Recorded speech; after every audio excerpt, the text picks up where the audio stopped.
ఈ రోజున మాట్లాడితే గత పాలకులు మళ్ళీ రౌడిజం చేయడానికో గుండాగర్దీ చేయడానికో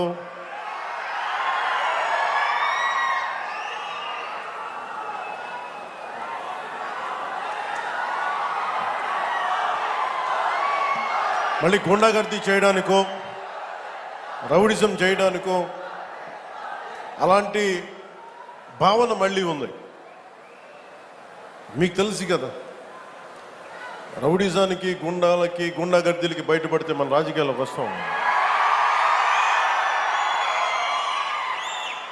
కేసులు పెడతాం, వస్తే 29లో మేము అంతు చూస్తామంటే మీరు రావాలి కదా. మీరు ఎలా వస్తారో మేము చూస్తాం. నాకు వారి మీద, వైసీపీ నాయకుల మీద ఈరోజు చెప్తున్నాను, మొదటి నుంచి చెప్తున్నాను, వ్యక్తిగతంగా నాకు ఎవరి మీద కక్ష ఉండదు.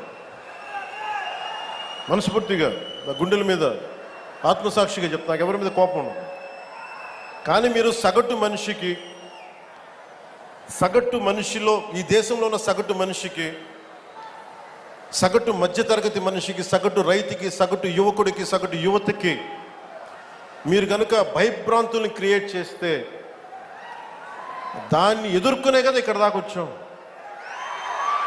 మీకు 151 సీట్లు వచ్చినప్పుడు కదా, నేను 2 చోట్ల ఓడిపోయినప్పుడు కదా మేము ఎదుర్కొని బలంగా నిలబడింది. అంటే గుండెల్లో ఎంత దమ్ము ఉండాలి, రక్తంలో ఎంత వేడి ఉండాలి మీలాంటి వాళ్ళు తట్టుకోవాలంటే. నాకు తెలిసిన సినిమాల నుంచి వచ్చినవాడిని, సినిమాలో డైలాగులు చెప్పను నేను. కుత్తుకలు కోసేస్తాం, మిడకాయలు కోసేస్తాం అంటే కోయడానికి మేమేమన్నా చొక్కా ఇప్పి చూపిస్తామా?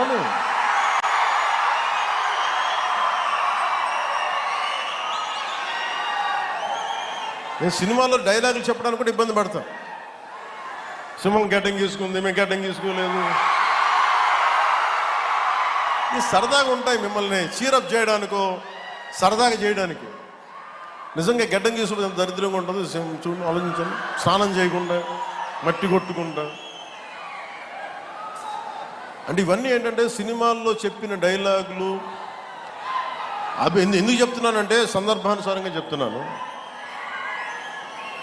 ఖచ్చితంగా మీరు అద్భుతమైన పాలన చేసి కనుక ఉండుంటే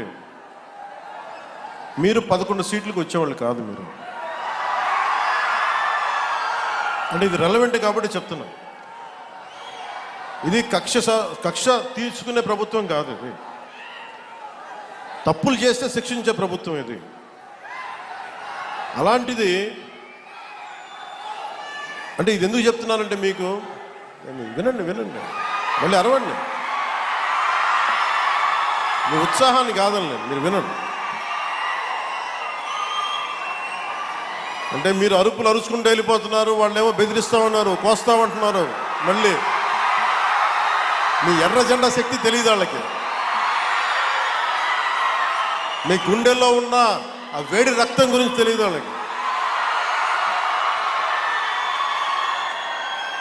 అంటే కడుపు కాలి ఉన్నవాడికి కష్టపడి పనిచేద్దాం అనుకున్నాను, మళ్ళీ తిరిగి కోపం తెప్పించుకోండి. పని చేసుకుని తల ఉంచుకొని పని చేసుకుంటూ వెళ్ళిపోతున్నాం. నిజంగా 11 సీట్లు ఇచ్చిన ఆ పార్టీగా మేము గౌరవిస్తున్నాం. ఈ ప్రభుత్వం గౌరవ ముఖ్యమంత్రి శ్రీ నారా చంద్రబాబు నాయుడు గారి నాయకత్వంలో ఉన్న ఎన్డీఏ కూటమి నడుపుతున్న ఈ ప్రభుత్వంలో తప్పులుంటే ఖచ్చితంగా చెప్పండి. ఖచ్చితంగా చెప్తే మేము సరిదిద్దుకుంటాం, లేదా వివరణ ఇస్తాం. అంతేగాని మేము కుత్తుకులు కోసేస్తాం, రంపాలు తెస్తాం, రంపాలు పెట్టి కుత్తుకులు కోస్తామంటే మీకు తెలుసు కదా, అలాంటి వాటికి తాటాకి చప్పుళ్ళకి మేము భయపడం. సో జల్ జీవన్ మిషన్కి 2019 నుంచి 2024కి నరేంద్ర మోదీ గారి ఆధ్వర్యంలో నాయకత్వంలో ఉన్న కేంద్ర ప్రభుత్వం మన రాష్ట్రానికి 26,000 కోట్ల రూపాయలు శాంక్షన్ చేసింది, మనకి ఖర్చు పెట్టమని.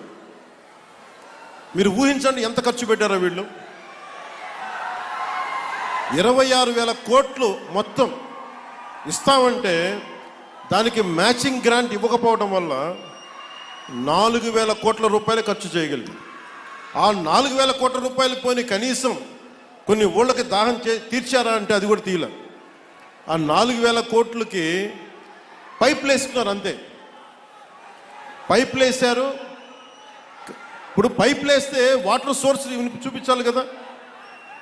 ఎక్కడి నుంచి నీళ్లు పట్టుకొస్తున్నావు, చెరువు నుంచా, కుంట నుంచా, ఎక్కడి నుంచి పట్టుకొస్తున్నావు అంటే అవి కూడా చేయలే. పైపులు వేసి కూర్చోబెట్టారు. ఎప్పుడు మనకి ఉపరితలం నుంచి మన సర్ఫేస్ వాటర్ ఎప్పుడు వస్తుందని. దీనివల్ల ఆ 4,000 కోట్లు కూడా చాలా వరకు వృధా అయిపోయింది. ఈ రోజున జేజేఎం మెషిన్ ఆగిపోతుంది.